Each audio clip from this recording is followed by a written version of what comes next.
John Francis Ompad was excited for the opening of classes. He was an incoming grade 9 student this school year. But John Francis, kulot to his loved ones, won't be going to school or do any of the things 15-year-olds do. It was past midnight on August 20, 2023, when a bullet from Police Corporal Arnulfo Sabilio killed John Francis outside the teen's house in Barangay San Isidro, Rodriguez Rizal.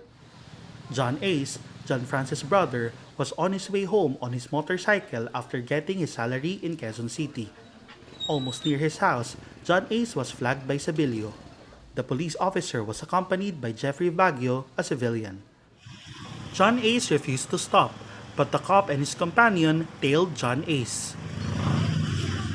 This was captured in a CCTV footage obtained by the family.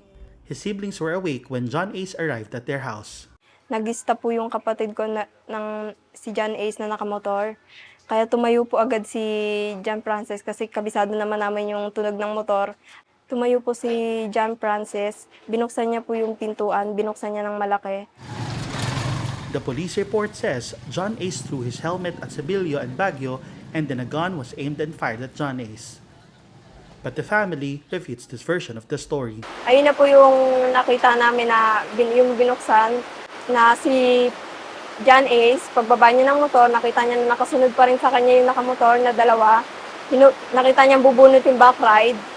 Inubad niya yung helmet niya, binato niya dun sa back ride. Self-defense lang po yung ginawa ng kapatid ko kasi nakita niya bubunot ng baril yung back ride. Doon naman po, yung binato niya, natumba. Mga lasing nga daw po kasi kaya mabilis natumba.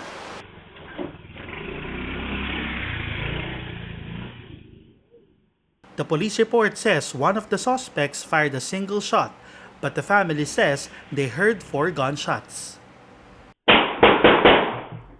This was also captured in another CCTV footage. Si John Francis, si Kulot, hindi pa siya pumapasok ng bahay. Kaya lumabas ako, nilabas ko siya, nakita, nasa bintana na lang siya nakasandali, pinasok ko pa siya dito sa bahay. Sumigaw si Kulot na tulong, tulong, kasi may tama daw po siya ng baril. Tinayo ko pa po si John Francis. Tinakpan ko pa yung sugat niya. Inupo ko pa siya sa upuan. Shock and confusion overcame the family. Natulala ako, hindi ko alam kung anong gagawin ko. Si Dayan pa rin ang nagsabi sa kumpare ko na dalhin nyo na sa ospital. Hindi ko alam kung anong gagawin. Litong-lito ako sa pangyayari. Bigla at saka kung hindi ko talaga akalain din na gano'n ang mangyayari. John Francis was brought to the hospital but died due to a gunshot wound in the abdomen.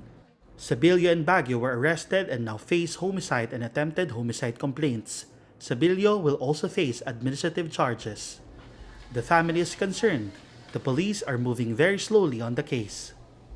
John Francis was killed on August 20, but the family only received documents related to his killing on August 26. This includes the copy of complaints filed against Sabilio and Baguio. Yung mga papeles na hinihingi po namin, na dapat umpisa pa lang meron na kaming hawak, pero wala silang binibigay sa amin. Parang ababaw ng dahilan nila kung bakit hindi nila kami mabigyan ng mga kopya ng papel. Nung humihingi kami ng mga kopya, ang sinasabi nila sa amin doon sa police station na wala daw printer yung police station, na napakababaw na dahilan. At sinasabi nila na dadalhin na lang kinabukasan sa bahay. The family also questions the police excuse that John Ace was flagged in a supposed checkpoint area. Madilim po yung area na yon, tsaka alanganing oras na rin po ng gabi. At kung magdi-declare man po sila ng checkpoint, sana may barikada po sila at naka-uniforme. Kasi po madidilim yung daanan, wala po mga post ng ilaw yung mga daanan, kaya malimit po na may mga nangyayaring nakawan sa amin. Rule 6.3 of the Philippine National Police Manual strictly prohibits the use of warning shots in police operations. Rule 7.1 also prohibits the use of excessive force. Rule 2.1 also mandates that policemen wear the proper uniform. Checkpoints should also be manned by personnel wearing the prescribed police uniform. Siya po talaga yung na pagdadating si Papa, siya po talaga yung yayakap kay Papa, sasalubong kay Papa. Siya po talaga yun. Sa aming magkakapatid, siya rin yung gumagawa kay Papa na sasalubungin niya si Papa, yayakapin niya.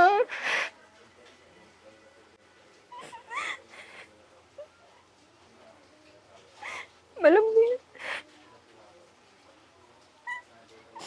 Tapos hindi siya lalabas dito sa bahay nang hindi siya nakaayos. Magpupulbo po talaga siya kaya may pulbo yung ano niya kasi maarte po yan eh. Magsusuklay pa po yan pag-uutusan sa tindahan tsaka magpupulbo. Hindi po talaga siya lalabas ng bahay nang hindi nag-aayos. Kasi nung Sabado na nangyari yun, bago siya nabaril nung 12:00, naglilista na kami nun ng mga bibilhin niya. Kasi nagpapabili siya ng uniform niya, tsaka notebook, tapos sapatos. Kaya excited pa kami. Excited pa siya na sa linggo na dadating sa umaga na yun. Kasi ayun yung time na bibilhan na siya ng gamit. Kasi hindi niya na inabot. Nung pagdating ko nga nung Sabado ng gabi, sabi niya, pa, makabili na ba ako ng sapatos? Sabi ko, mayroon akong perang dala. Dahil bibili na tayo ng kailangan mo. Mga notebook, dahil papasok na siya eh. His family says John Francis wanted to become a police officer. Pangarap talaga niya magpulis. Pero yun nga po, yung masakit na na pulis din yung papatay sa kanya. Pulis din yung nagmano ng pangarap niya. John Francis is the second teenager killed by the police in less than a month. He died only a few days after the burial of Jemboy Baltazar, the 17-year-old killed by Navotas police last August 2. John Francis is another victim of life's irony. He lost his life to the profession he idolized and looked up to. As long as violence continues and the police won't stop hurting innocent individuals, people will continue asking, when will the killing stop? Jairo Bulyedo, Rappler, Rizal.